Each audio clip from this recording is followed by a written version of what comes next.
Guys, magandang umaga. So, dito na naman ako sa bahay magbibilad. Dito na ako sa baba mag-aantay kasi pababa na yung mga girls at ihahatid ko na sila sa school. Ayan guys, dumating na yung araw kung saan mag-duty na si Badiday sa hospital. Hospital po yung duty ng mga babayan dito sa Abra. Ayan, at sana mapagtagumpayan niya yung kanyang duty ngayon. Sunod-sunod na yun guys, hindi na siya papasok sa school. Pupunta na rin sila sa mga ibang mga munisipalidad dito sa Abra after ng duty sa hospital po. So mamaya papakita ko sa inyo mga babayan yung pagpunta namin doon sa hospital mismo ng Abra. So tara guys, hatid ko na sila. Good morning, anong araw na, anong pecha na, may nurse, paki-BP yung aking high blood po ako, kumain ako ng chicharon. So tara na, dito ka na sa loob, ay rin dito ka sa labas. So ayan guys, pasok na kami. Ano nangyari Irene sa mo hapon? Okay lang. Ano okay lang? Okay lang, tapos na. Ano resulta? Ha? Ano resulta? Hindi sila lang nakaalam.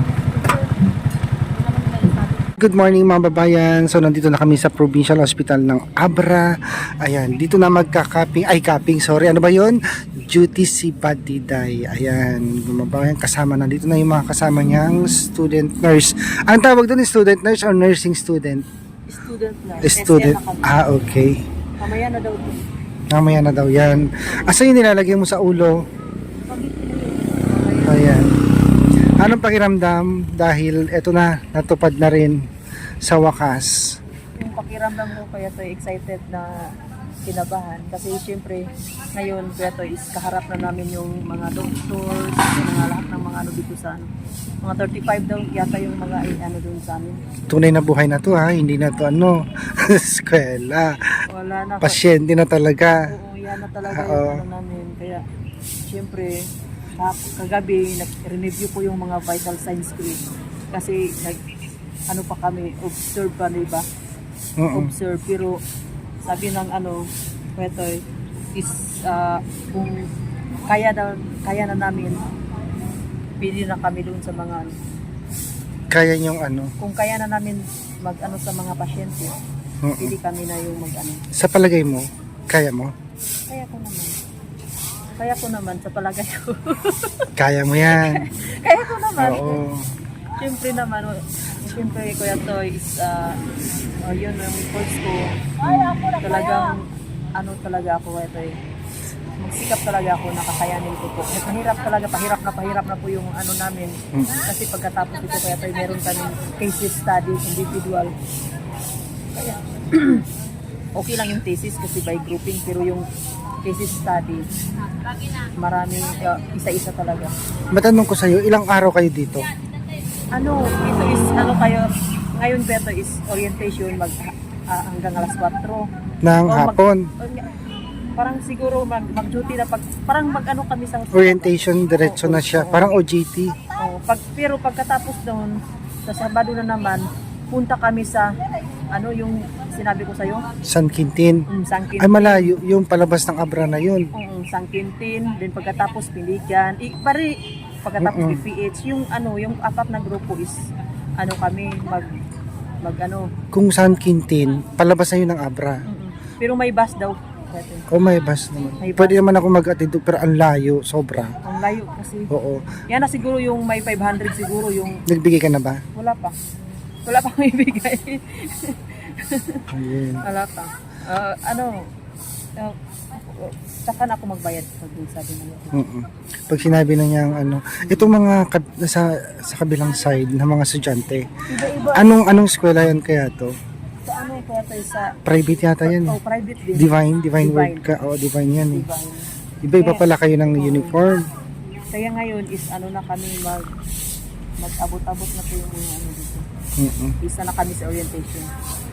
Para sa iba-ibang lugar. Pero mga hospital yan po ito eh. Dalawang kami community at saka maternal. Yung sa mga baby. So, ingatan mo lang yung trabaho mo kasi base sa experience ko dito sa hospital na to, noon nandito kami ng nanay ko naka-confine, mayroong nurse na iba yung na-inject sa pasyente. Kaya Nagwala yung nagbabantay kasi imbis na yung tamang gamot ang ilagay niya, ay inject niya, iba. Yun, ano lang yun, nursing student ba tawag doon? Parang kayo din. SN. Oo, student nurse. Galit na galit yung pasyente, yung bantay ng pasyente kasi iba yung naturok. Ang maganda doon, umamin naman yung estudyante na nagkamali siya. Oo. Kaya hindi dapat magkamali kasi Oo. kung magkamali ka, hindi ka na talaga gagraduate. Yun lang. Kaya Kaya, pag mayroon kang hindi alam, magtanong ka. oo, mag-ingat lang talaga. Oo. Siyempre naman, kung hindi mo kaya, hindi mo pa sumupa. Oo. Pero kaya mo yan.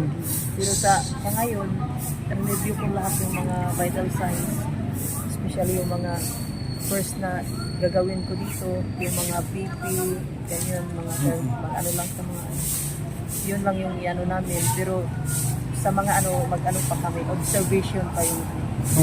Pero kung kaya daw namin, hindi na kami mag-handle ng patient. Pero so, ano ko naman, siyempre, nandito ka na, ito na yung journey mo, di ba? Dapat i-ano mo talaga yun. I-ano mo na, ipupush mo na. Okay. So sige, antayin natin yung mga kasama mo.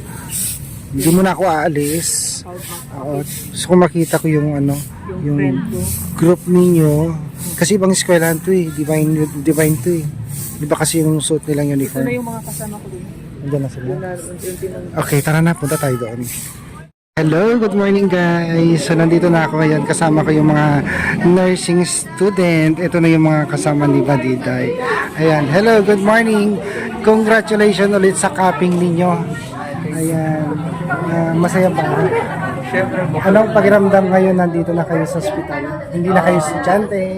kinakabahan pero go lang. Kaya nyo yan. Opo. Ito na yung mga kasama ni Badiday guys. Ayan. So nag-prepare na po sila para sa kanilang pag-duty po ngayon, araw na to. Santay na lang natin yung mga instructor nila, yung mga teacher nila guys. Dito po. Hello, good morning.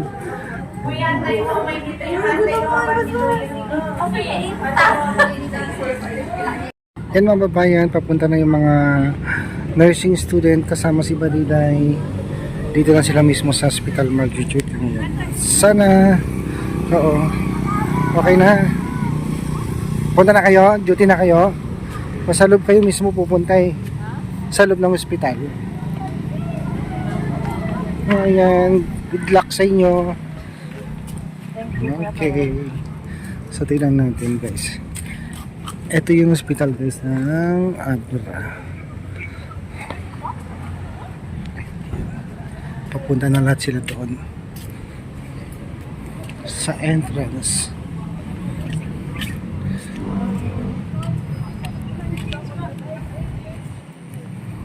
Yan.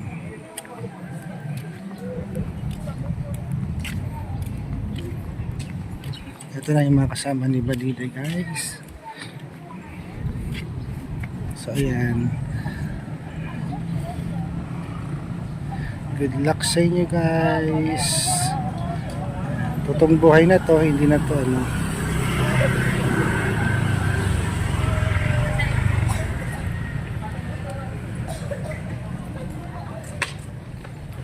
So ayan guys. So makibalitan na lang tayo mamaya kung ano yung magiging experience nila dito after ng kanilang duty ngayong araw dito sa Provincial Hospital guys. So ayan, Abra Provincial Hospital.